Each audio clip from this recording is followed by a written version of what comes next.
So when we talk about implicit differentiation, we're talking about a curve that is defined implicitly, meaning that it's not solved for y.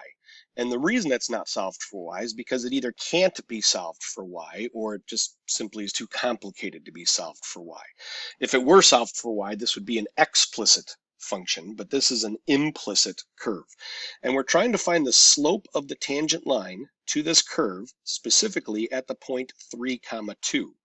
So to put this into context, let's take a look at the graph of this implicitly defined curve, which we can see from the graph that it is definitely not a function. And we're trying to find the slope of the tangent line at 3, 2. And we might even take this further and say, well, let's just find the equation of the tangent line at 3, 2. So since we're trying to find the slope of the tangent line, we're going to have to take the derivative with respect to x of both sides of this equation. And using my properties of derivatives, I am able to split this up and take the derivative of each one of these terms. Now in this first term, I'm taking the derivative with respect to x of 3y squared. So I take the derivative of 3y squared, which is going to be 6y, but then because of the chain rule, I have to now take the derivative of y with respect to x. So I'm going to get 6y times the derivative of y with respect to x. In my second term, I'm taking the derivative of 2x squared with respect to x. So that's just going to give me 4x. The derivative with respect to x of 6 is going to be 0. And then the derivative with respect to x of 2xy, here I'm going to have to use a product rule. So we're going to use 2x as my first term and y as my second term. So we're going to take first times the derivative of the second. Well, that's going to be the derivative of y with respect to x, plus the second times the derivative of the first. Well, the derivative of the first, the derivative of 2x with respect to x is just 2.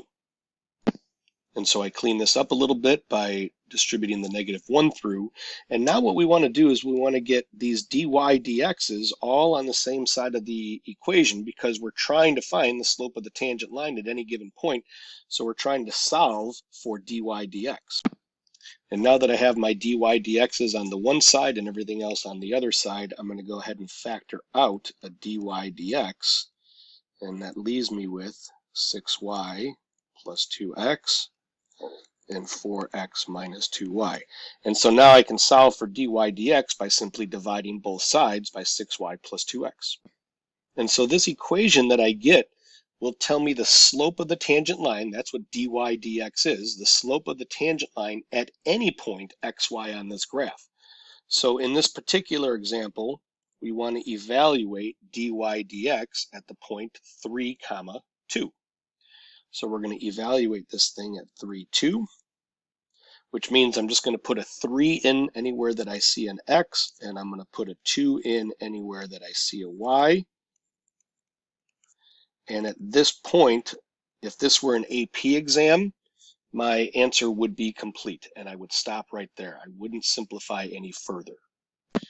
Now, I did tell you earlier in the problem, we could actually find the equation of the tangent line.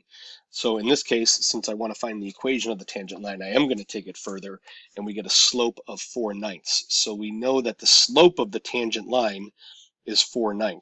And when we go to write an equation of a tangent line, we want to use point slope form, which is y minus y1 equals the slope times the quantity x minus x1.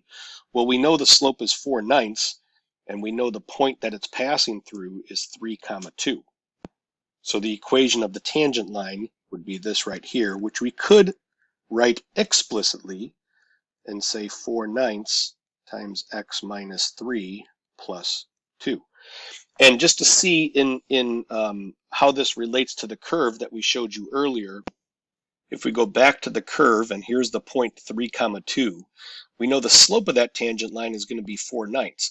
We know the equation of the tangent line is going to be this here. So if I light this up, it should be tangent to the curve at 3, 2, which we can see that it is. And that is how you work implicitly defined functions or find the derivatives of implicitly defined functions.